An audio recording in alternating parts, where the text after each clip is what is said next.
कार्यकाल है और इस पूरे कार्यकाल में न सिर्फ कॉमन मैन के लिए बल्कि भारत के इंस्टीट्यूशनल ब्रेकडाउन को बचाने के लिए जितनी कोशिश इनसे हो सकती है ये कर रहे हैं। हर दिन इनके कोर्ट में, इनकी अदालत में, और इनका इफेक्ट ये हो गया है जिसको आप ट्रिकल डाउन इफेक्ट कहते हैं, टॉप टू बॉटम। जैसा आपके टॉप रहेंगे वैसा ही आपका अधीनस्थ काम करेगा।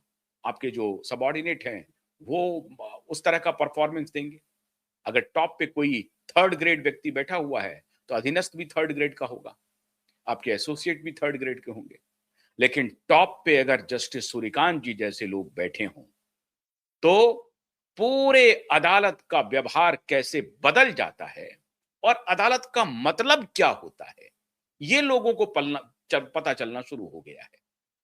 और मैं समझता हूं कि पिछले 20-25 वर्षों के सार्वजनिक जीवन को मैं अगर थोड़ा सा तलाश रहा हूं तो उसमें लगता है कि जस्टिस सूर्यकांत का कार्यकाल स्वर्णाक्षरों में लिखा जाएगा। फिर एक मामला आ गया। अभी तक तो वो कॉमन मैन के लिए लड़ाई लड़ ही रहे थे। पहले कहा था, आपको याद होगा, मैंने कई कार्यक्रम किए हैं जस्टिस सूर्यकांत जी के ऊपर और आप सबने भरपूर उसको स्नेह भी दिया है, प्यार भी दिया है, बहुत सराहा भी है। कैसे-कैसे जस्टिस सूर्यकांत ने कहा कि ये अदालत अब अमीरों की अदालत नहीं रहेगी। कहा कि गरीबों के लिए रात-दिन हमारे दरवाजे खुले हुए हैं। कहा कि वो वकील जो बड़े-बड़े बिलियनेयर कंपनियों के लिए खड़े हो जाते हैं और घंटों वक्त बर्बाद कर देते हैं और जिनके पास पैसे नहीं हैं लेकिन उनको न्याय की दरकार है और उनको 5 मिनट 10 मिनट भी नहीं वक्त मिल पाता है सुप्रीम कोर्ट में, तो अब ये खेल नहीं चलेगा लंबे समय तक। ये यहां पर केवल अंग्रेजी की जुगाली के लिए ये अदालतें नहीं बनी हुई हैं। ये बहुत बड़ी प्रतिक्रिया है उनके तरफ से और वो होता हुआ दिख रहा है। ताजा प्रकरण जो आया है मित्रों, वो अद्भुत है। एक है IUPAC, Indian political action group. आप जानते हैं आईपैक के बारे में।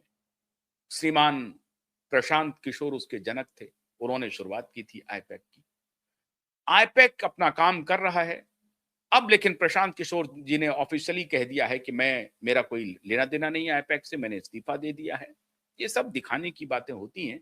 इस्तीफा तो दे दिया, पता नहीं अंडर हैंड अरेंजमेंट क्या होता है, इसके बारे में कुछ हम कह नहीं सकते। लेकिन ऑफिशियली ये बात सही है कि प्रशांत किशोर जी ने आईपैक से इस्तीफा दे दिया है और वो ये कह रहे हैं कि मेरा अब कोई लेना देना नहीं है। अब प्रतीक जैन नाम का व्यक्ति है, वही आईपैक को चला रहा है।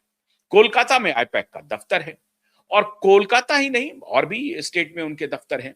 लेकिन कोलकाता का आईपैक दफ्तर आजकल चर्चा में बना हुआ है।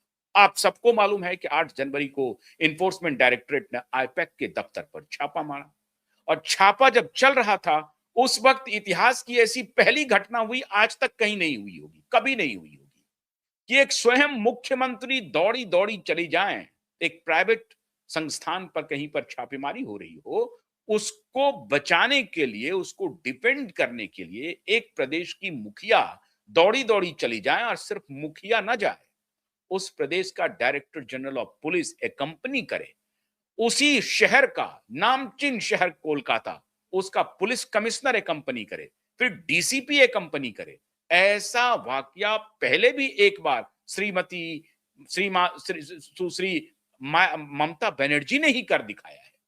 सुश्री ममता जी ने ही ये काम किया है। इसके पहले जब आज जो डीजीपी हैं, उस वक्त वो कोलकाता के पुलिस कमिश्नर हुआ करते थे, श्रीमान राजीव कुमार। राजीव कुमार के ऊपर जब सीबीआई गई पकड़ने के लिए या छापा मारने के लिए, तो सीबीआई से बचाने के लिए ममता बनर्जी एड़ी चोटी का जोर लगा दिया और उनको एक प्रकार से बचाने की कोशिश की। वो भी मामला अदालत में आया, मुंह की खानी पड़ी, फटकार लगी। अदालत तो है ना, कल भी मैंने आपको कार्यक्रम किया कि अदालत है जिसकी वजह से देश में जनतंत्र अक्षुण्ण है, जनतंत्र बचा हुआ है, कह सकते हैं आप। तो ये काम पहले भी ममता बनर्जी कर चुकी हैं, लेकिन इस बार तो ममता बनर्जी ने सारी मर्यादा लांघ दी। आप कल्पना कीजिए, जो विपक्ष आज नरेंद्र मोदी को घेर रहा है, अमित शाह को घेर रहा है, इसी विपक्ष की जब सरकार थी, मतलब कांग्रेस की यूपीए, कांग्रेस लेड यूपीए की सरकार थी, तो यही सेंट्रल एजेंसी गुजरात के मुख्यमंत्री को 11-11 घंटे बिठा करके इंटरोगेशन किया। लेकिन तब तो कभी गुजरात के मुख्यमंत्री ने इंटरोगेशन से खुद को अलग नहीं किया। ये जरूर बातें होती रही कि ये पॉलिटिकल वेंडेटा है, लेकिन तब जब गुजरात के मुख्यमंत्री को समन जाता था, गुजरात के मुख्यमंत्री उसमें शामिल होते थे और 11-11 घंटे तक इंटरोगेशन में वो साथ देते थे। कभी कोई प्रतिक्रिया, आज के जो प्रधानमंत्री हैं, कभी कोई प्रतिक्रिया आकर के नहीं दी कि मुझे 11 घंटे तक बिठा करके रखा गया। चुपचाप सुनते रहे, सहते रहे। क्यों? क्योंकि उनको अपने ऊपर भरोसा था कि उन्होंने कोई गलत नहीं किया। गलत तरीके से फंसाने की पुरजोर कोशिश हुई, केस चलाया गया, यहां तक नैरेटिव बुना गया कि गुजरात में न्याय नहीं मिल सकता है, महाराष्ट्र ट्रांसफर हुआ और उसके बाद सुप्रीम कोर्ट में सुनवाई हुई। सुप्रीम कोर्ट से क्लीन चिट बरी हो चुके हैं केंद्रीय गृह मंत्री भी और देश के प्रधानमंत्री भी। लेकिन तब भी पूरा विपक्ष, पूरा लेफ्ट इकोसिस्टम मोदी और शाह को कटघरे में अभी भी खड़ा कर रहा है।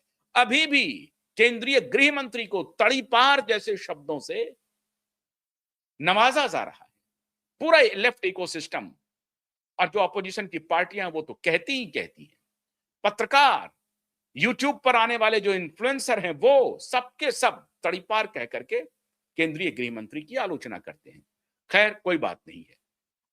हाई कोर्ट से, सुप्रीम कोर्ट से क्लीन चिट मिलने के बाद भी वो नैरेटिव के शिकार हैं। लेकिन इस पर सबको चुप्पी साध लेनी चाहिए।